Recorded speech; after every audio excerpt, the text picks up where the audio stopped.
YSR Congress party అధినేత రాష్ట్ర మాజీ ముఖ్యమంత్రి జగన్మోహన్ రెడ్డి రేపు నెల్లూరుకు రాబోతున్నారు. జిల్లా జైల్లో ఉన్న మాచర్ల మాజీ ఎమ్మెల్యే పిన్నెల్లి రామకృష్ణారెడ్డితో ములాఖాత్ అవ్వబోతున్నారు. దీనికి సంబంధించిన షెడ్యూల్ ఎలా ఉండబోతుందనే విషయాన్ని ప్రస్తుతం మనతో ఎమ్మెల్సీ వైఎస్ఆర్ కాంగ్రెస్ పార్టీ జిల్లా అధ్యక్షులు చంద్రశేఖర్ రెడ్డి ఉన్నారు. మాట్లాడదాం.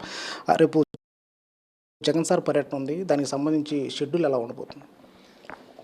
మొదటిగా ఎన్నికల ఫలితాలు వచ్చిన తర్వాత జగన్మోహన్ రెడ్డి గారు మొట్టమొదటిగా పులివెందులకు వెళ్ళడం, ఆ తర్వాత రెండో దఫాగా మన నెల్లూరుకే రావడం, అది కూడా పార్టీని నమ్ముకొని మొదటి నుంచి పార్టీ కోసం పనిచేసినటువంటి పిన్నెల్లి రామకృష్ణారెడ్డి గారిని ప్రభుత్వం అరెస్ట్ చేసిన తర్వాత ఆయన నెల్లూరు జైల్లో పెట్టినందున ఆయన్ని పరామర్శించేందుకు గాను ప్రత్యేకంగా జగన్మోహన్ రెడ్డి గారు ఆ ఒక్క కార్యక్రమం మీదనే నెల్లూరుకి రేపటి రోజున అంటే 4వ తారీఖున రావడం జరుగుతుంది.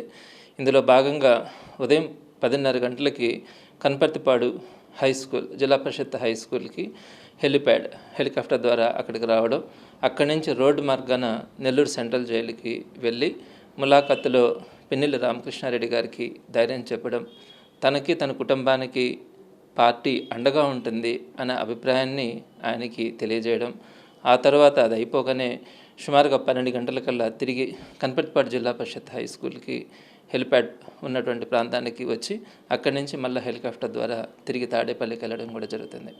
సార్, ఎట్లా పోలీస్ పెరేడ్ గ్రౌండ్లో తొలుత హెలిప్యాడ్ని ఏర్పాటు చేశారని చెప్పేసి కూడా సమాచారం ఉంది. తర్వాత అక్కడికి షిఫ్ట్ చేయడానికి ఏమైనా కారణాలు ఉన్నాయా? ప్రధానంగా నెల్లూరు సిటీలో పోలీస్ పెరేడ్ గ్రౌండ్లో కనుక అయితే అందరికీ బాగుంటుంది.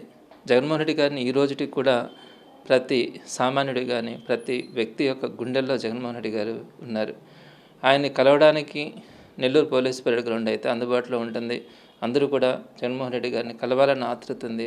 కాబట్టి మేము పోలీస్ పెరేడ్ గ్రౌండ్ పెట్టాలనుకున్నప్పటికీ పోలీస్ ఉన్నతాధికారులు జగన్మోహన్ రెడ్డి గారికి Z+ సెక్యూరిటీ భద్రత ఉంది కాబట్టి ఇక్కడ పోలీస్ పెరేడ్ గ్రౌండ్లో ఇవ్వడం కొంచెం కష్టసాధ్యం అవుతుంది, మీరు ఎక్కడన్నా అవుట్కట్స్లో పెడితే బాగుంటుందని వారు తెలియజేసినప్పుడు తప్పకుండా ప్రభుత్వానికి సహకరించాలి, అధికారులకు కూడా సహకరించాలన్న ఆలోచనతో కనపర్తిపాడు గవర్నమెంట్ హై స్కూల్లో పోలీస్ పెరేడ్ గ్రౌండ్ అక్కడ కూడా చక్కగా ఉంటుంది.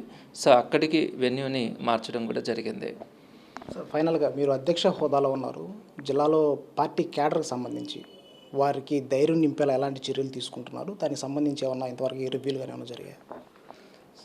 వాస్తవంగా ఇప్పటికీ ఎన్నికల ప్రక్రియ పూర్తయి నెల కూడా కాలేదు. అదే తెలుగుదేశం పార్టీ వాళ్ళు చాలా దగ్గరలో ఇప్పటికే ప్రజలైతే చర్చించుకుంటూ ఉన్నారు. ఇందుకోసమా వీళ్ళని ప్రజలు గెలిపించింది అనే అభిప్రాయం ఈరోజు ప్రజల్లో కలుగుతూ ఉంది. ఎక్కడా కూడా వారు చెప్పినటువంటి పథకాలు సూపర్ 6 కావచ్చు, అలానే అనేకమైనటువంటి హామీలు ఇచ్చున్నారు. నిన్నటి రోజున పెన్షన్స్ కార్యక్రమం ఒకటి ప్రారంభమైంది. సో మిగతా వాటన్నిటి గురించి అంటే గ్యాస్ సిలిండర్లు ఇవ్వడం అయితేనేమి, అలానే ఉచిత బస్సు ప్రయాణం అయితేనేమి, అలానే తల్లికి బంధనం అయితేనేమి, అలానే ఉద్యోగస్తులకు సంబంధించి ఓల్డ్ పెన్షన్ స్కీమ్ని తీసుకురావడం అయితేనేమి, ఇలా అనేకమైనటువంటి హామీలు ఇచ్చి వీటన్నింటినీ కూడా నెరవేర్చాలి అన్న ఆలోచన కంటే కూడా తెలుగుదేశం పార్టీ కార్యకర్తల్ని, క్యాడర్ని బలహీనపరచాలన్న ఆలోచనతో చాలా దగ్గరలో చాలామంది వారిని అటాక్ చేయడం కూడా జరుగుతూ ఉంది. సో పార్టీ కూడా కొంతవరకు సరే తెలుసుకుంటారులే అన్న ఉద్దేశంతో ఒక నెల రోజుల పాటు వేచి చూడడం కూడా జరుగుతూ ఉంది. అయితే ఇందులో భాగంగా ఇటీవల కాలంలోనే నెల్లూరు జిల్లాకి ప్రత్యేకంగా అందరూ ఎమ్మెల్యే అభ్యర్థులతో కూడా కలిసి సమావేశం ఏర్పాటు చేసుకొని ప్రతి నియోజకవర్గంలో కూడా అందరు శాసనసభ్యులతో పాటు నెల్లూరు జిల్లా అధ్యక్షుడిగా నేను వారందరితో పాటుగా ప్రతి అసెంబ్లీ కాన్స్టిట్యున్సీలో కూడా మీటింగులు పెట్టుకోవడం కానీ పార్టీ క్యాడర్కి భవిష్యత్తులో ఒక భరోసా ఇవ్వాలన్న ఆలోచనతో రాబోయే రోజుల్లో కార్యక్రమాలు కూడా ఏర్పాటు చేయడం జరుగుతుంది. దాని మీదట ఒక అందరికీ కూడా హెల్ప్ లైన్ నెంబర్ కూడా ఒకటి ఇవ్వడంతో పాటు ఒక లీగల్ సెల్ని కూడా ఏర్పాటు చేసి ఎవరికి ఏ అవసరమైనా కూడా ఆ లీగల్ సెల్ సపోర్ట్ ఉండేలాగా రేపు 8వ తారీఖు నుంచి మేము దాని అంతటినీ కూడా మనం ఒక ప్రణాళికాబద్ధంగా ముందుకు తీసుకెళ్ళి పార్టీ క్యాడర్కి ఒక ధైర్యాన్ని ఇవ్వడంతో పాటు రాబోయే రోజుల్లో అన్ని కార్యక్రమాలు పార్టీ చెప్పినటువంటి కార్యక్రమాలు చేయడానికి తప్పకుండా ప్రయత్నం చేయడం జరుగుతుంది.